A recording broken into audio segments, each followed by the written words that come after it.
talk today to talk about my new documentary, Women of Color and Their Role in Success, and to talk a little bit about youth achievement and mentorships. Most definitely. This is my So first tell time me, using this.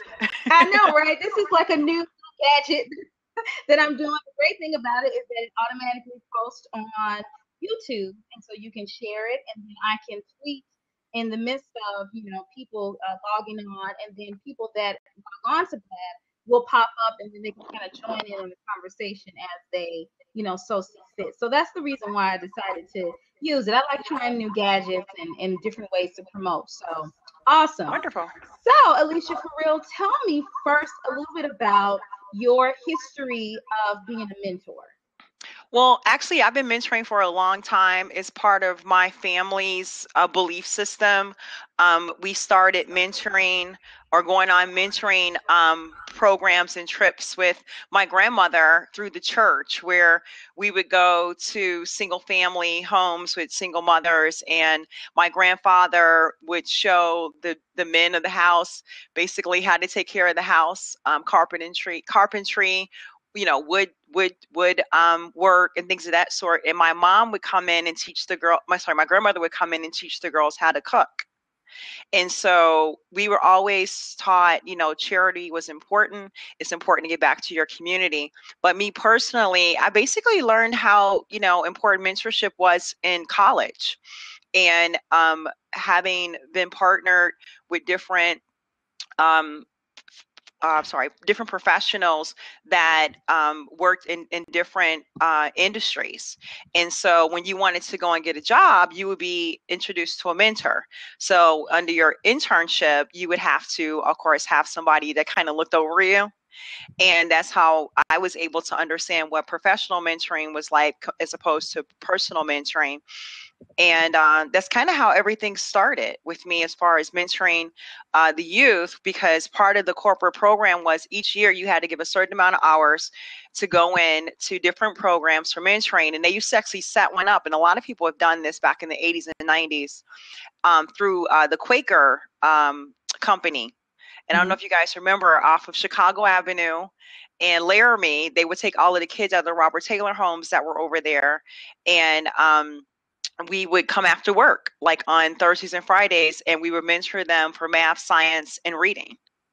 And that's kind of how I finally, as an adult, started mentoring, youth. And then from there on, I started being asked to mentor at different elementary schools and different high schools around the city. And that's where I'm at today for the last 7 years. I've always mentored at Foster School on the South Side on 85th and Wood. Actually, they're eighth graders for economics. So And so, how rewarding and fulfilling has it been in order for you to, be a mentor, especially within this time of the Chicagoland area, just kind of really going through a lot in regards to with the violence and everything. well, to me, it's always been really rewarding. It's interesting because a lot of people think, oh, you're just doing this out of the kindness of your heart. And that's part of it, is that you want to make somebody that's interested, have somebody that's interested, in the community, that's really interested in the children, because it's a commitment. And that's the first thing about of mentoring, is understanding the commitment that you're going to make. But you get so much back out of it because of the fact that you are kind of, taking the opportunity and the responsibility to really, help someone with their life, whether it's professionally or it's personally. And when working with the youth, you want to first gain their trust, and you want to be able to factor, exactly what it is that they're looking to do. So, it's really important to understand, what kind of mentor you're going to be, because there's all different types of mentors. And also, depending on what age of the person that you're mentoring, will depend on exactly what type of tools you're going to use to mentor that person. So another thing about mentoring, you just mentioned that what type of mentor you're going to be. Can you kind of give us an idea as to what some of those types of mentors people can be if they're interested? Exactly. Actually, there's all different types of mentoring. There's obviously the expert. Most people look at it as like, they want to make sure that they find somebody that has been down that road before, that is successful in that role to be actually be able to come in and mentor. So that's kind of the wise, leader. Then there's the life coach, which, a lot of times people need life coaches. That's more of a professional type of mentorship. There's the teacher, which is usually someone who's coming in and they're an apprentice, so there's a apprentice relationship there. So it's really important to understand, the type of relationship you're going to have if you're teaching someone. Obviously there's the peer mentor, where you have someone that is within the same industry or with around the same age or the same background or environment that you're from. So that's somebody that I think more people are more familiar with. And then of course there's mentors like you and I, the confidant. People who are, Right. usually your friends or your families, and that's that one person that you feel like, you really can confide in, and they have your best interests at heart. They're not going to judge you, because judging can be, really detrimental in that type of relationship. There's the self-help mentor, which a lot of people don't really think about. That's when you buy books and you have people who, kind of like self-medicate. So it's called the self-help mentor, where you read a lot of different books, you go to a lot of different seminars, and that way, people can really do a formative way of looking at what it is that you're working on and what you need to mentor. And then there's also the mentor that we all have, where we do a self-analysis and we kind of mentor ourselves based on intuition. So there's a lot of different mentors. It's just, what fits right for you. It could be just one, or it could be, a conglomerate of different ones, and they may change depending on your life and your lifestyle. Now, talking about mentorship and youth and the various different things that is going on now, especially within the city of Chicago, what do you think is happening here with the youth, the gun violence, and just the whole havoc and things? Because the misconception is that there are not people out there that's mentoring. There are. There are a number of people that is out there, but you're not going to get everybody. You're not going to get all of the youth because it's just one person. You know what I mean? Or one or two people that's mentoring, and everybody has to kind of come together and find their spot, their space. But in regards to the youth, and just based on the youth that you have worked with in the past, what were some of the issues that they were dealing with? So as a mentor, we can know what youth needs the most, like right then and there. You know what I mean? Correct. As you know, in my bio, there's a quote that, it only takes one opportunity for you to give a child, you know, the right word or the right message to put them on the path to success. And I'm paraphrasing that, but I think that, for the most part, mentoring starts at home, just like I said, from the time that they're small to the time that they grow up. And a lot of times, within the households, you don't have that support system that's there. And a lot of it is, mentoring, we use that word, that formal professional word, but the truth of the matter is really just sharing experiences. And I think that what's happening is we've kind of gotten away from that, because we don't have relationships with our parents like we used to. We don't have relationships with our elders like we used to. People used to talk about big mom and them, and really think about, what are our kids really seeing? What are they experiencing? How am I helping them kind of understand their problems as they go along the day? Because the parents are just trying to, they're trying to get up, they're trying to go to work, they're trying to keep food on the table. And, it's really important to take time with your children, even if you don't have children, but to take time within the community to like really talk and listen to what children are going through. What are some of the things they need help with? Because mentoring doesn't always have to be a formal program. I think part of it is Mm-hmm. really just communication and understanding, how to listen, and then being able to share your experience with somebody. You can do that with your pal, your buddy. You can, you do that with your girlfriends. And it's important that you do that with your children as they get through different stages. It's important to understand that just as you have activities for basketball, baseball, dance class, pom pom, it's important for you to understand what are successful building blocks they're going to need to get ahead in life. Not just activities, but also, help them understand what are the fundamentals they're going to need that they don't get necessarily in school, and why this would apply to, them wanting to do better in their studies, but also how that's going to apply in how they're going to deal with people in the larger world. You know what I mean? Exactly. Exactly. When I, So one sorry, of go the ahead. things that I want to touch upon is spending time with your kids. There was a young man that I had met. You know that I do a number of things. So at the venue space in which I'm having an event for you, the guy that's over it, he's 23. He had a whole bunch of tattoos, all over his body, right? And just at first glance, you'll think that he was like this gang banger, not going to do anything with his life, but that was further from the truth. He was a mentor. He was also in charge of making sure that the venue got booked. He would mentor the kids and tell them not to be in gangs, not to get involved in drugs. And he gave me a ride to the L. He told me, he said, you know what? When I was young, I was involved in gangs. And the reason being was not because my mother didn't love me, my father wasn't around, but because my mother worked all the time and she was a single parent. And it just, he said he got into various different things because the parent wasn't around. And she did the best that she could because that's what he said. She did the best that she could, but because of working and trying to provide for her kids, that caused him to be in things that he shouldn't be in, changed his life around. So I wanted to touch upon the fact, number one, that we cannot judge youth just based off of appearance. Because at first glance, when I saw all of the tattoos, your mind automatically thinks that, oh, he's a bad person. When in fact, his tattoos represented his love for basketball. And then also, number two, he came from a good home, but his father was not there. So I see a lot of times people blaming things on single parents and things of that nature, which I think is very unfair because single parents, whether you're a woman or you're a man, you do what you have to do.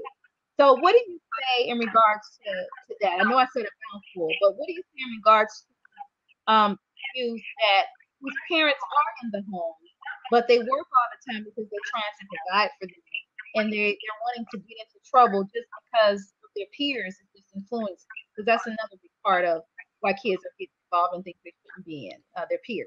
Exactly. And, and I made that point in our introduction. I think the first thing that people need to understand is that when everybody wants to feel like they belong to something, that's first and foremost. It doesn't matter what age you are. And if you notice that kids that are involved, as I said before, in activities tend to not go the way of kind of turning towards the streets. They don't have anything to do. I think that, a lot of people want to blame the parents, but the reason that a lot of people blame the parents is because that's their first line of responsibility is to make sure that their kids are taken care of. I think as a parent, and I'm a parent of two, who are 20 and 16 right now, I think that it's important for people to understand that our community is based on not just parents. It's based on teachers. It's based on relatives. It's based on neighbors. It's based on a little bit of everything. You don't have to be a parent to be a mentor. And I think that it's also important as a parent, even though that you're working, you still spend some time with that child. It's important that you understand that you have to have an open line of communication with that child at a young age. For somebody to say, it's all the parents' fault, because obviously they do have to work, but I think that also that we need to do a better job in our schools. We have to do a better job in our communities to identify these young people and to interact with them.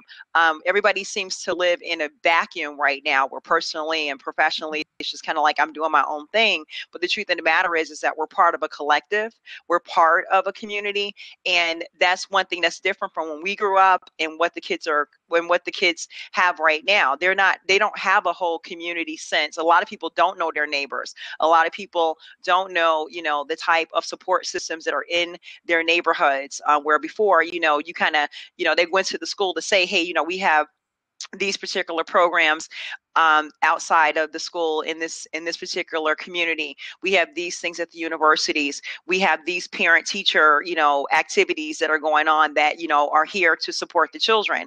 But in order for anybody, and it doesn't matter if you're the mentoree or the mentor or the parent, you first have to be involved. You have to get involved. So if you want to change and affect change in these environments, and what I mean by environment is all of these different things that we get, that we experience, that make us who we are, it's important to understand that, it really just starts with that one conversation and that opportunity.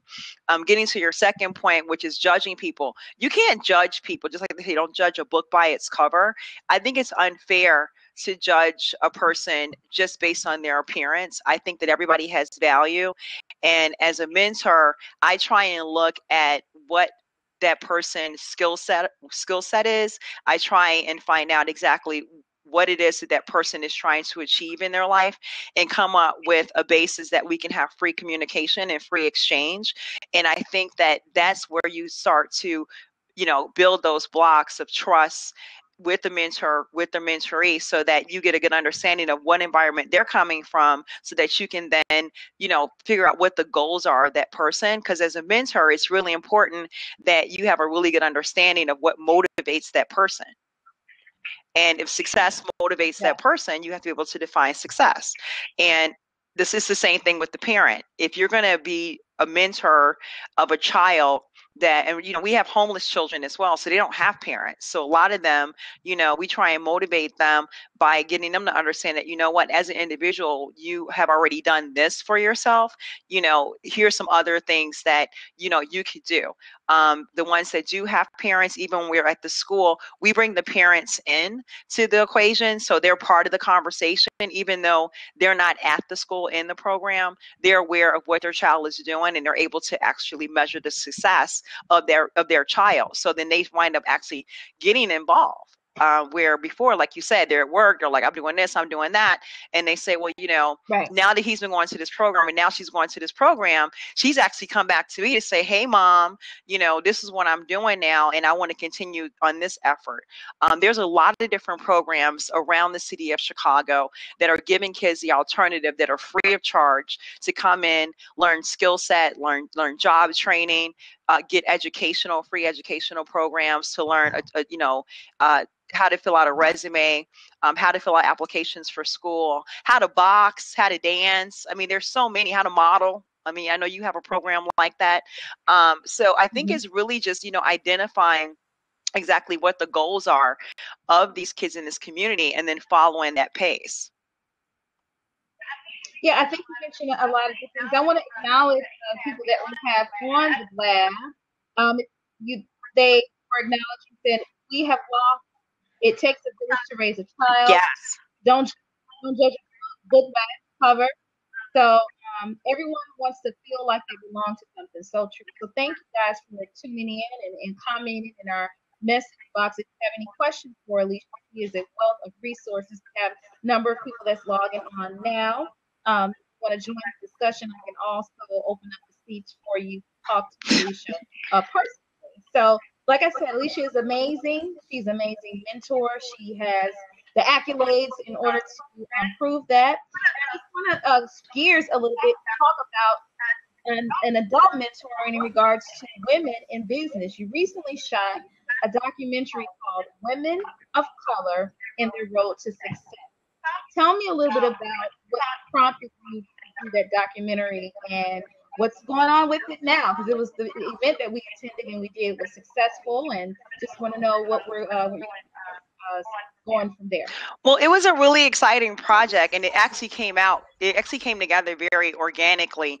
As you know, I should tell your viewers that I spent 27 years in global consulting for $1 trillion companies. And as a woman, it always occurred to me that, we would never ever be taken seriously in certain environments. And no matter, how much, accolades that we got, it just seemed to me that there had to be a better way for us to communicate with each other. And the only time that we Right. would really get together and communicate and compare notes was when something horrible happened. Like, that you were looked over for the vice president ship, or you were hoping to get more support from your team and you weren't getting that, or you'd be talking to your girlfriend and she would tell you, let me tell you what happened at work today. And I felt like, you know what, we need to open this discussion up to more women who are successful like us, who have fought the fight, who went to school, who have raised our family, who are in school right now. For some of our younger girlfriends, our girlfriends are, as you know, are between 25 to 65 when we get together. And so I wanted a chance to get everybody together to really talk about their experiences and see what we can learn from each other, and to basically think about, where are we lacking? Is it mentorship? Is it just the Mhm. fact that, women aren't as comfortable sharing their feelings and their emotions with other women, as they are with their men? Is it something that goes back to, where the fact that we're always in competition with each other? And I wanted a chance to get a group of women from different backgrounds together, but who all came from humble beginnings. So right there, we kind of understood all of the fights that we had to go through to be here. And when we say women of color, we didn't just mean Black women or brown women. We meant women who are complex in the way in which we move, and in the complexity in which we think, and how we are creative in how we think. And so basically I decided that this would be a great good opportunity to get a lot of women together to share their experiences, to talk about, some of their roads, and how they could then maybe inspire other women by watching the film to think about how they treat other women, but also how they go about their relationships in their personal life, but also their professional life, and maybe gain some words of wisdom from these women to say, you know what, we have to stick together. We can get there together, and we're our biggest allies. In doing that, we decided to film it, and it became our first documentary for my company, Administrative Resolutions Network. And what we do is we actually are a consulting firm that specializes in organization development and business management for small to medium businesses. And it was me basically bringing together people who were my supporters, who were my resources, to talk about how we built our companies. And so we filmed it, and we decided to make it our first corporate sponsor event, which you attended and you're a part of. And I hope you enjoyed yourself at the event as well as. I did. I had an amazing time. So I love networking with various women, and these women, like I hadn't been in. I know a number of people, but these women I hadn't known. So you introduced me to a whole entirely, different audience. All of the women were amazing. We come from different backgrounds. We were all minority, Latino, African American, and it was just a mixture of everybody. And I like that you brought us together for an awesome and amazing cause, because we got a chance to share our stories, and we got a chance to inspire other business owners. So that's what it's all about when you combine both of the two, business and inspiring. And that night was amazing because you saw how many women and men who turned out because they were so excited about the documentary, and they kind of saw all of the things that led up to what we were doing. And as we're building this movement, or we're creating these bridges to show people how to leverage their resources, what came out of the evening was that they started opening themselves to other networks. So we got about Mhm. 75 people who were there, and we started getting them to understand that that is a separate network. So now you have 75 new networks to work in. And whether you were Black, white, Hispanic, Jewish, they were all in the room. Indian, there were men on business, there were the clergy, there were non-for-profits. There was a little bit of everybody there. And out of that, we got two new clients. The non-for-profit got about 8 new people who wanted to help them with their new program. We Awesome. raised all of the money that night that we were trying to hit for the evening, because we didn't charge anything to get in. Right. And quite a few vendors made quite a lot of money. Ice No, cream and that's lady what it's host all about. everybody. Yeah, that's what it's all about. People are saying I'm echoing. I'm sorry. I'm not quite sure why I'm echoing, but we're gonna work through it. So if I'm echoing, I'm so sorry. If you want to ask a question, please post it, and I can ask Alicia for real if you can hear her better. So I won't talk as much. I think it's because I have a standard mic, and that may be it. Okay, probably So that's it's what bouncing. it is. So Yeah. next time, this is my first time doing a lab. I like lab because it allows you, to see who you're talking to, and people can log on and you can share it on Twitter. So next time, I'll probably have to get what Alicia is wearing the mic so we can hear me better. So I apologize to the viewers, but we got good stuff going on because you can at least hear Alicia for real. Make sure that you are adding her on her Twitter page as well as her Facebook page. She has a wealth of resources. She's an amazing person, mentor, and businesswoman, and that's why we're interviewing her today. We want to get a couple of comments for those who actually saw the documentary and to see what their response was to it if we have them coming on a little bit later. And make sure you give her some hand claps. This little thing here, you see it, Alicia, where Yeah, people can I like have clap actually you. Isn't it cute? 406 hand claps. They're actually going up right now. Thank you guys so much. I'm so happy that you guys joined us. And I know we don't have a lot of time today, so I want to give a shout out and a big, everybody knows I always smooch, to all of my supporters and even new people who are following me. As Shatima said, my life is about giving back and definitely giving back to our community at a time right now where it's so prevalent. It's funny because I didn't just start this today, as Shatima knows. This has been my entire life. Just coming from where I came from, the South Side of Chicago, very humble beginnings, growing up in the 70s, the 80s, going to school, coming back, spending a lot of time in different communities, not just here in the United States, but all over the world traveling.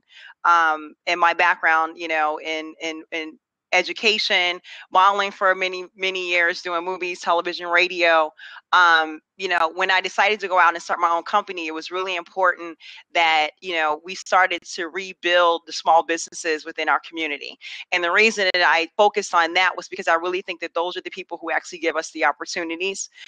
They're the ones that set the example for our children. They're the ones that hire our high school students. It's usually their first jobs. I know that was my first job, and quite a few people, other people's first jobs, to actually show work ethic, as well as to bring services, to these communities. The next documentary that we're actually working on after this one is "It Only Takes One Man," and it's about That's gonna be great. Oh, I love it. I I can't know wait. people are excited about that one. I got quite a Yeah. few calls from a different TV and radio magazine who are interested in the presentation and treatment for that. And I've been trying to keep it close to the vest because we just finished signing our last cast member. So Awesome. we had started out with two gentlemen, and now we're up to four that is going to be part of our cast. We have quite a few new film crews that is going to be joining us as well. So we're leveraging resources, and it's going to take place all over the city of Chicago, from the west side, the best side, to the south Yes, side. it's that. And we're going to bring in quite a few other programs so that we can highlight the things that are going on in Chicago that are positive. We're going to get some people back to work. We are going to be issuing information, and we're going to be putting together some new programs. We're hoping the city of Chicago is going to help us, and you guys are going to follow us through the documentary on getting some more grant money and some more resources to these underserved communities. And we're going to hopefully go out with women of color, and hopefully we are. We've been invited to a few universities. We're putting together a program right now for a seminar for undergraduate studies for women. Well, actually, it's a little bit for all of the undergraduates, but we're focusing on women's studies, and we'll be showing the film first within the Midwest, and then we're hoping to present it to all of the HBCUs coming up and be able to come in and do a seminar. I know we're kind of excited about that. We've got a couple different invitations already and working on more, as well as we're hoping that when we're done with It Only Takes One Man, that we will then go into the elementary schools and the high schools and actually do the junior achievement program, and actually put together a program for our youth. And it's going to be kind of a loosely based program in seminars. So we put together based on my experience working with the junior achievement program for the city of Chicago. So we got some good stuff that's coming up. For our community projects for ARN, but also for the company as well. So we're really excited about 2016. Awesome, awesome, awesome, awesome, awesome stuff. So the other thing that I wanted to talk to you about that came up in the documentary, well, not in the documentary, but when we were having the question and answer session, was how does women in business balance motherhood and family, or having a husband and children?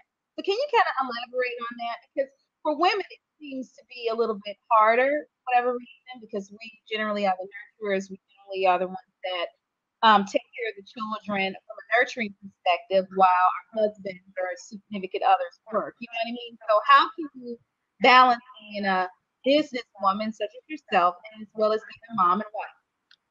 Well, it's funny because Tony Osborne, who's now one of my new writing partners, I think she said it best. I'm not. I don't want to take credit. I want to make sure everybody gets their credit.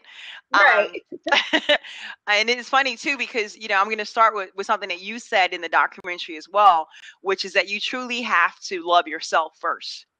Mm-hmm. And finally get to a point where you realize that you are the most important thing. It sounds selfish, but it's very true, because if you don't take care of yourself, you can't take care of anybody else. Yeah. And then Tony's portion was, there's no such thing as a superwoman. You can balance the two, but you can't do everything at once. Even Right. though we make it look very easy, it's not something that you can do all at once. And I think the most important thing that people need to understand is, you have to figure out exactly what it is that you want and the time in which you want it. And a lot of Mm-hmm. women can't seem to understand that because they're trying to do so many things, and it kind of gets them to be exhausted, and they're not really doing it as well as they thought they was. And of course they feel guilty. So I think what the most important thing to do is first decide what is going to be your plan. And the first thing that you need to do is be very specific about what it is going to go on your plan, which is what the most important thing. So you got to work. Okay, great. What is the timeline in which you have to work? You have to get the kids off to school, or you have to get the kids from point A to point B. What are your resources in which to do that, and what is the timeline in which to do that? It's important that you stay very organized. That's the other thing that's really important, is that is really, you need to have some kind of calendar, some type of reminder, so that okay, I'm supposed to be here, I'm supposed to be there, I got to make this phone call. So that way, when you're putting together your schedule, or be at work or at home, people understand what your Right. limitations are. So then, once you can share that with your resources, whether it be your older kids, whether it be with mom, or whether it be with the setter, whether it be with your husband, whether it be, with the teacher at school, or even your boss or your assistant, to say, these are the things that are a mainstay in my life that I cannot get around. It's us as women who tend to want to make everybody happy. And so then we Yeah. start fudging on this and fudging on that and fudging on this. And then all of a sudden it all falls apart. And then we wonder, oh, wow, what happened? And now I can't juggle everything. If you watch Mary Jane, you saw that the producer on Mary Jane all of a sudden was like, I can't do this, and I'm the worst mother on the planet. But she had already chosen to be the best super producer in television. You can't Mm-hmm. decide that that's going to be your mainstay, to be the best super producer on the planet, and then at the same time think that you're going to have these children and be able to ignore them. So you have to be very honest with yourself when you say, you know what, I'm going to go about putting together my plan. I'm going to go about reaching the goals that I feel are important for me, and I'm going to make the children part of that. So in order to do that, you have to set, as I said before, a definite schedule and definite goals of what you want to achieve for yourself, for the job, for the children, for your man, for your household. And that's how I do it. People are like, how do you get everything done? You've been to my house, you've been to my parties. You're like, how did Mm-hmm. you shoot a video, make a movie, start a company? The house is spotless, walk the dog, the kids are clean. Right. And I don't do Um, everything at once. It's not possible. And then also look fine. You got to look good too. That's why, I call it the exactly. Jolie syndrome, where you got to be a movie star, you got to have an Oscar, you got to marry Brad Pitt, you got to adopt 9 kids, you got to raise, $7 billion for UNICEF, you got to ride a motorcycle, you got to pilot a plane, whatever, Angelina. We're not trying to do all that. So, Right. you know what I mean? It's possible, but you have to be very honest with yourself, in doing that. And it's something also that I teach my children, going back to, making sure that you're able to communicate with your children.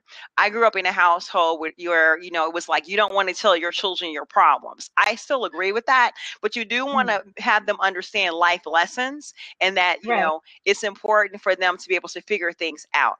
And that's one reason why, when I decided to go in and actually put together a curriculum for the kids in 8th grade, I thought that was a good time in which to really teach them about the economics of success.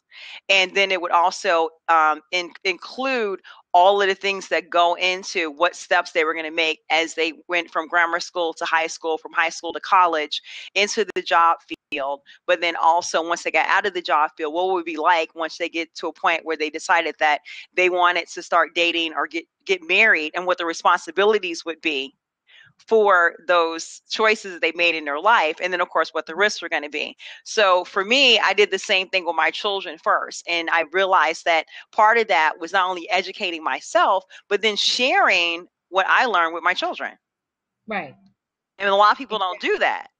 You Yeah. know, you're sitting here and you're like, I'm learning this and I'm learning that, but then you don't think about, like, you know what, this is something that would be a really good lesson for my children.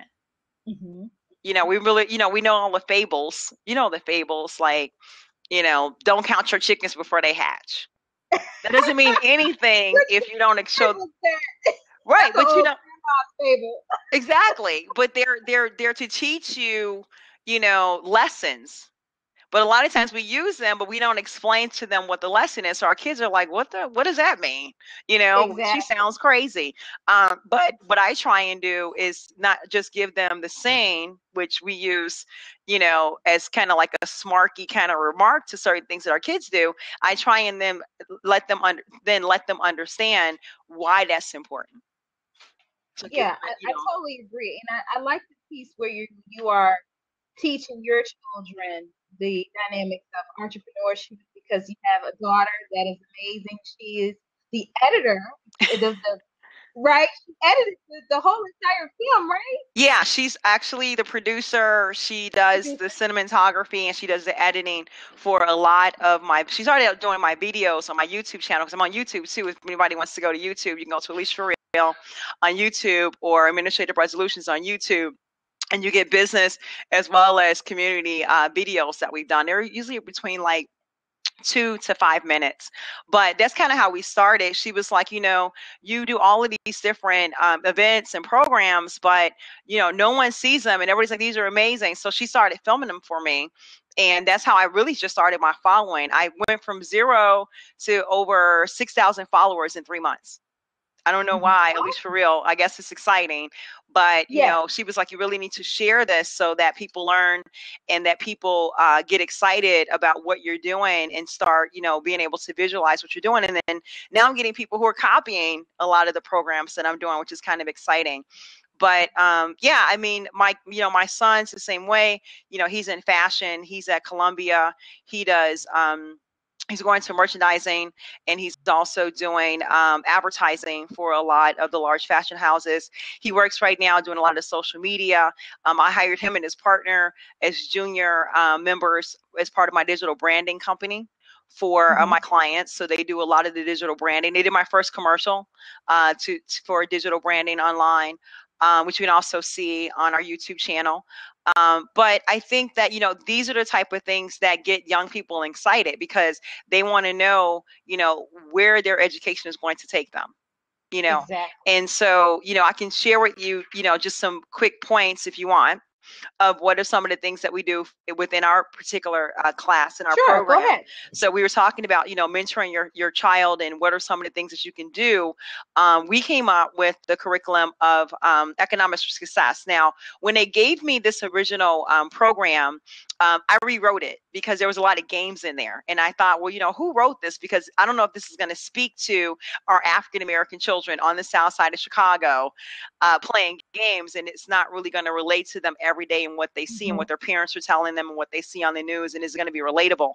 So what I decided to do was to give them the same program concept, which was, analyzing information, critical thinking, um, inquiry skills, interpreting data. Obviously, math calculations is really important to be able to count your money, and also written communications, and then just really understanding Right.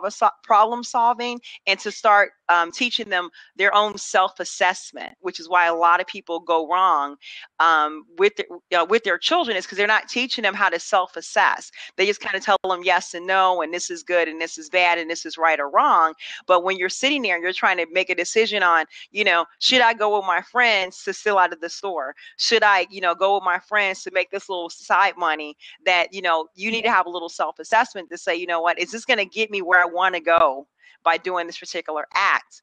And then working in groups so that they could then understand that, you can't do everything by yourself. It's important for you to have that peer mentorship, and it's important for you to, listen and to work with other people, and why it's important that other people's other people's ideas are important, not just yours.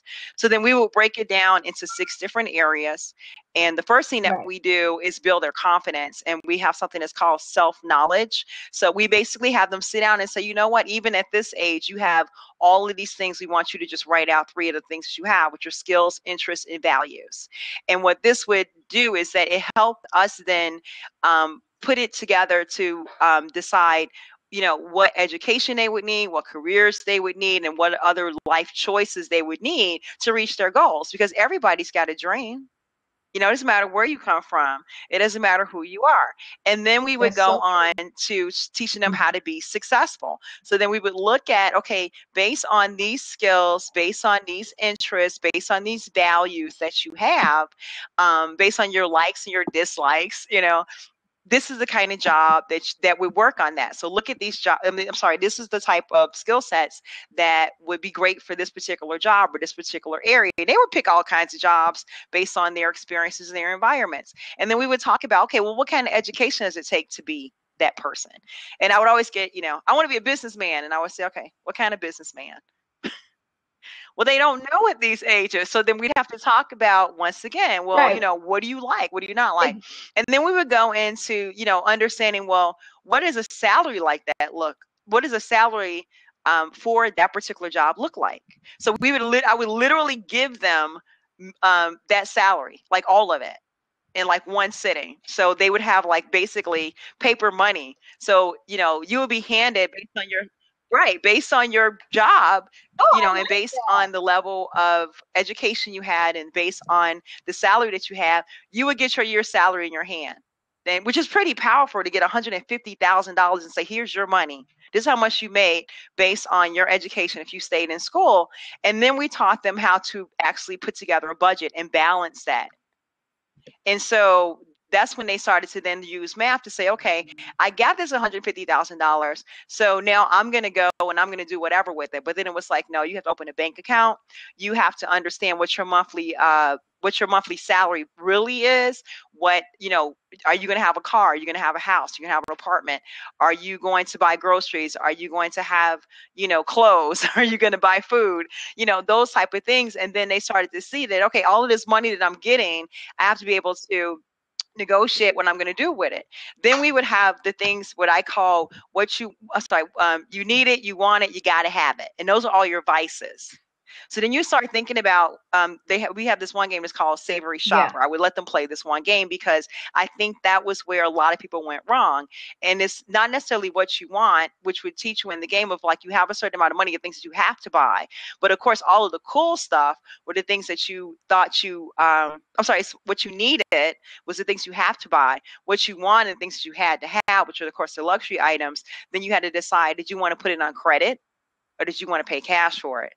And if you were able to buy the things that you needed, you'd always have a little money left over. Of course, we didn't tell them that. So buy one of the things that you wanted or that you just had to Right. have. And so it started teaching them about debt and credit.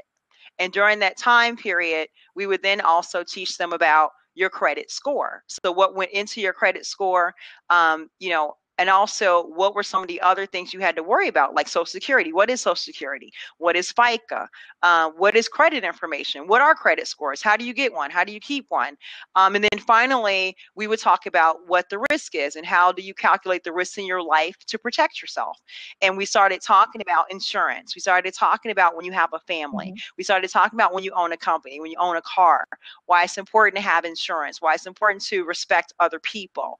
And in the middle of all of that, when we were handing out salaries, I would always pick 3 to 5 ballers in the room, which means that you're just a naturally talented person and you would either be J-Lo or LeBron or you would Big be like, baller. just somebody amazing who had this, like some amazing writer, and you were making like millions and millions of dollars, right? So they would write down, I'm worth 35 million, and other people would be like, that sucks that, he gets to be, LeBron, and she gets to be J Lo, and, this person is like Spike Lee, or this person is making a bunch of money, or he's a senator or whatever. Right. And I would show them then all of the problems that come along with that. Like, LeBron got divorced twice.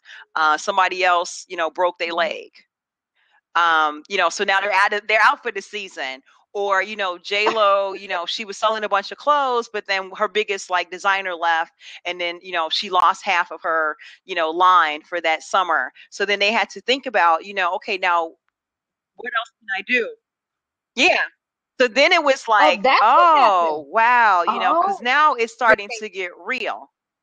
People lose their lives. People do get divorced. People do Yeah. have to have plans. People do still have to take care of their children. People still have to deal with these things in life that they saw every day. And then we started talking about the people in the class who, at this point, as you know, are got their head down, they're talking, they're not listening. And I would tell them, you see the man that's on 87th Street. Everybody knows the man on 87th Street in Stony Island that sells socks and sell candy, right? Mhm. Those are those people, Yes, so they had an understanding of who was in their exactly. community, but also who their role models were, that people didn't realize are actually our children's mentors.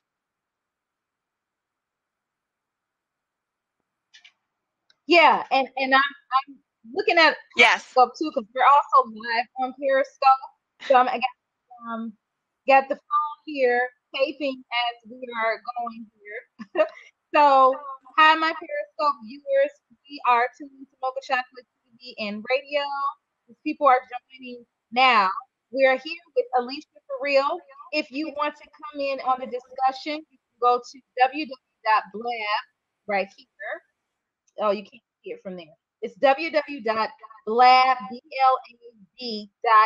and type in Mocha Chocolate TV to kind of join in on a live discussion. Or I can hold the Periscope here for you to kind of see it as Hello. well. If you want to join Alicia for real on Periscope, it's I'm actually on. I'm not on Periscope. Periscope tonight, but I Alicia actually for do real. have broadcasts on Periscope when we do events. So I'm at Alicia Frill on Periscope if you guys want to follow me or join me Okay. when I actually broadcast on Periscope. Awesome. So that is at I'm all Alicia over social for real media. I using got all Twitter, of the I got social media. Facebook, I got Instagram, I'm on Tumblr, I'm on Periscope, I'm on YouTube. So, whatever it's going to take to reach the community and get people inspired and involved to think differently about how they leverage their resources, how they mentor each other, how they communicate with each other. And if they want to hire Mhm. my company, this is what I do. I make a lot of companies successful by leveraging their resources, increasing their productivity, and their profitability. It's been really interesting because we've been doing a lot of executive coaching, and that's kind of mentoring Mhm. for adults. And what we do is we go in and we do a holistic approach to find out exactly, what are the goals of that particular business owner. Some people who have been in business for 5 to 10, 15, 25 years, they lose focus of where they thought they wanted to be at based on the scope of their Yeah. business. And the more and more they've been in business, they lose focus, um, um, they lose motivation. They want to be able to take their company to the next level. And a lot of times it's not just going in and really looking at, okay, let's put together a program to make your business better. Sometimes it starts with making that business owner better and having them understand through executive coaching exactly what their goals are and reevaluating who they are, where they want to be professionally and personally, and then giving them the tools to then go in and look at the project plan, but then also go on to figure out what the change management plan is going to be to make those changes to be successful. And it's, a lot of companies do it. A lot of successful VPs do it because they realize that who they were in, their 20s when they started out and when they got the promotion and when they went out to, into these companies or to go on to start their own companies, that their priority changed. They changed. And so, what they're wanting to do is Mhm. different. Their kids are off to college, or, they just got married and they want to be able to really reevaluate what their role is going to be, not just in life, but also within their companies, and how they're going to rebuild them and retool them for the next 10, 20, 30 years. And that's why, for example, mentoring digital branding is huge right now. We get a lot of people who want us to remarket, repackage their brands, because as I keep telling people, if it doesn't show up on my iWatch in the next 5 to 10 years, I don't even want to know about your company. I don't even want to know about your brand. If you're not using social media to sell me, if I can't get what I need and I Right. know that it's going to be available and it's going to be convenient for me, then I'm not really interested. So we're doing a lot of really interesting things with the company, and we're meeting a lot of new people who are really interested in leveraging their resources and understanding that, time, people, and money, as they call it, the triple constraint in project management, is something that people are putting more value in, and it's helping them save money in their companies. So there's a lot of different ways in which we're using mentoring and leadership management to improve companies across the board. Yeah, and I think that what you're doing is great. And I like that how you combine what you do in business with the youth. And I think that's important to kind of tie in, just get two subjects, the importance of mentoring and then also the importance of entrepreneurship and business, specifically geared towards women and minorities that are in business. But the one piece that you touched upon is when you are doing your mentorship program for business and finance for youth. So I think that's the missing component in our school. We need more of that. Mentors that are teaching our young people how to be entrepreneurs, because you just never know if you get laid off. I know you've been through it. I've been through it. Being laid off and just kind of Right. transitioning your life into something different. So kind of touching base for the youth, and where can I get these assessments until you start up the program or until I do an event and I have you come in and speak? Is there any tools we that they can use online to kind of start assessing what they're good at, even for youth as well as adults? Yeah, we Some don't really adults have our to assessments transition to online. something else. We actually go in and we teach them. So I'm sure you could do your research. There's a lot of books that are out there that you can do for assessments. There's certain things that you can pick up on your own. I actually bought one. As you know, I always bring a book when I talk to you, Shatima. I never show up without some type of book. People are like, she's always got a bunch of Okay, books with her. I'm always reading. I'm always learning. Things are always changing. So I'm going to see if you guys can see it. It's called The right, Leadership Machine by Michael Lombardi. And this is the book, The Leadership right. I'm gonna Machine. type that in. The This leadership. is the cover. It's by Michael Lombardi and Robert, I'm horrible with names, Okay. Asinger and censure, I think is how you say it. But this is a really good book on leadership. And basically, it talks about competencies of success, self knowledge. And you can really, use this for, I think, any age group. All you have to do is just make sure that you understand the fundamentals of development.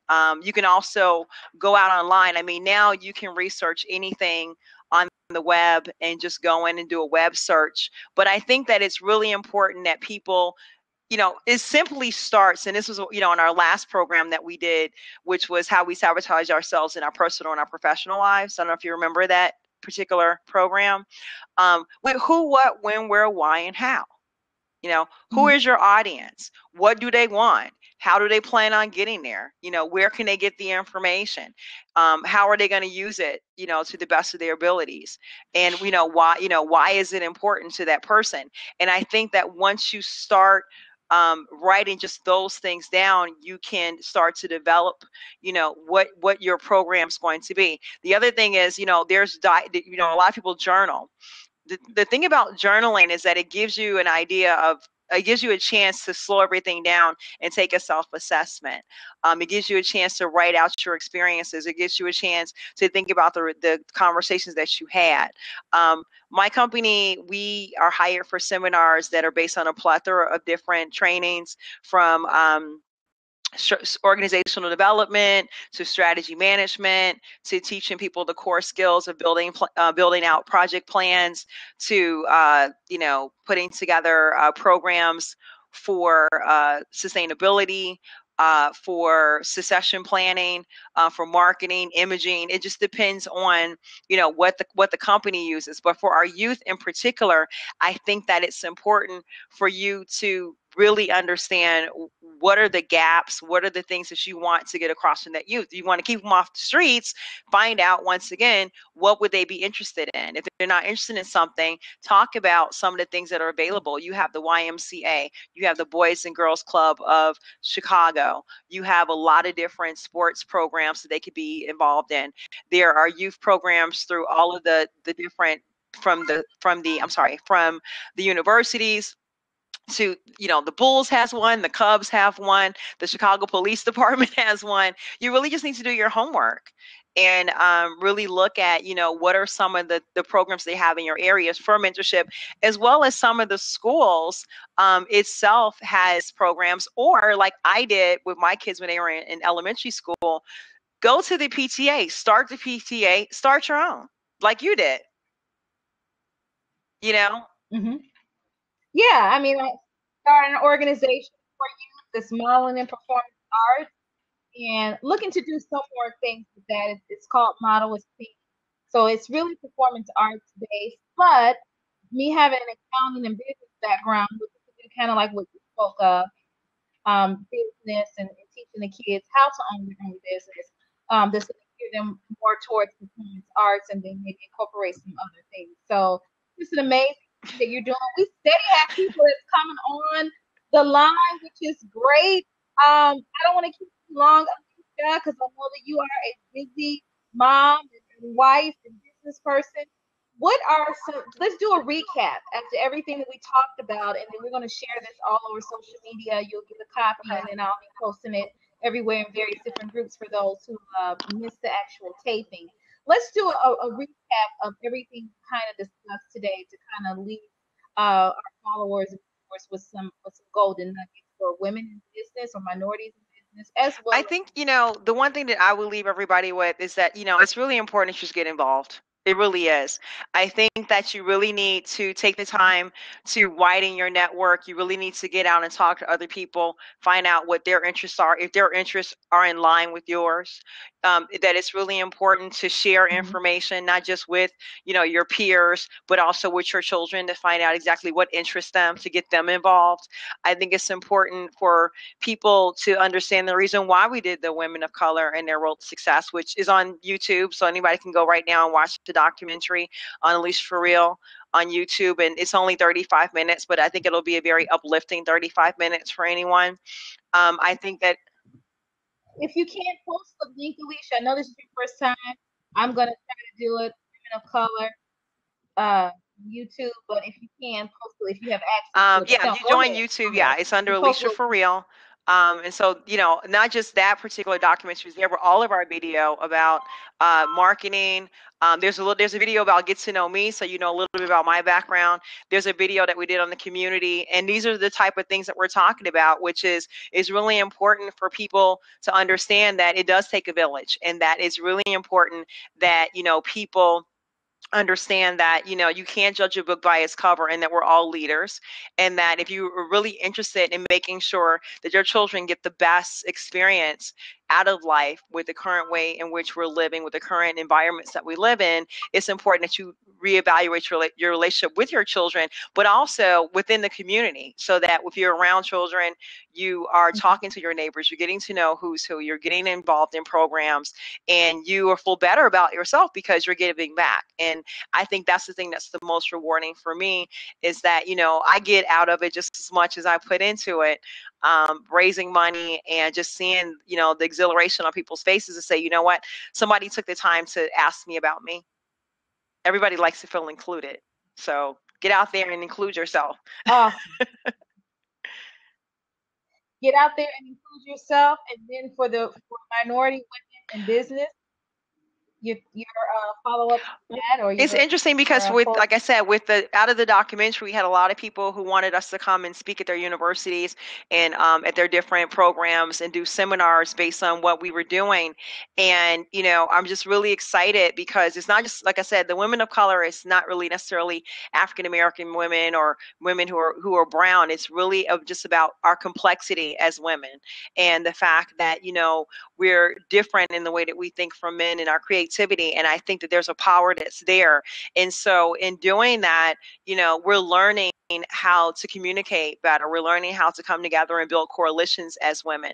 The next documentary is going to be It Only Takes One Man, and it's about businessmen and how they're basically mentoring in the community, but how they go about including what they do in their businesses with what their hobbies are. So one teaches boxing, one is a police officer, one has a love of reading, and he's a reverend, so he's basically runs the Real Man Read program. Another one is a he is a I'm sorry, he's a paramedic. He's a fireman and a paramedic, so he's on the west side every day mentoring, sharing information, but he's also the first responder, unfortunately, with a lot of the shootings that are going on in Chicago, and he goes back into those neighborhoods. So, Oh, wow. it's not necessarily just about women. Obviously, I have a soft spot because I happen to be a woman that's been in corporate America for so long, but I think that it's important for us to understand that, we don't live in a vacuum, we don't work in a vacuum, we work in a community. So not only, are you in the community, you are the community. So it's important that you give back to the community. And with that, I back to my community and finish putting away the pot roast. We're That's talking about balancing. Can't be exactly, everything, because you were balancing being a businesswoman, motherhood, and being a wife. Thank you so much, Alicia, for real, for being on Mocha Chocolate TV and radio. This is a little bit new to that text. I think I like it. Do you like it? I like it. I like it a lot. Thank you so much for having me. I Not a appreciate it. problem. I think our next topic that we're going to do is we're going to get some women in business to maybe ask, 2 questions, kind of give them a little bit of advice to get the more community and involved. So now that we got this lab thing going, so you reach out to maybe 2 women, and I reach out to maybe 2 women who may have a question about business, and we can have them on the screen and kind of ask questions and discuss their business. How that's we got to Yes, definitely. cool. So you are tuning in to Mocha Chocolate TV and radio with Alisha for real. Make sure you like her, give her hand claps. You got 200, you got Thank you. 735. Thank you guys so much. I appreciate all this love and support. And please look for me on all your social media under Alicia for real. Okay, Thank you. awesome. Until we meet again, let us all say Mocha Chocolate TV at the church element in it. Mocha Chocolate TV. You're always so Mocha great job. Chocolate TV and Mwah. Alicia for real. Thank Good you. night, everybody. Thanks for tuning in.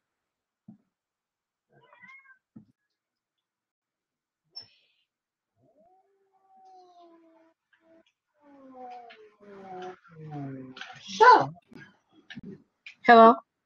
Okay, it's not recording. Oh, I need to be quiet, guys.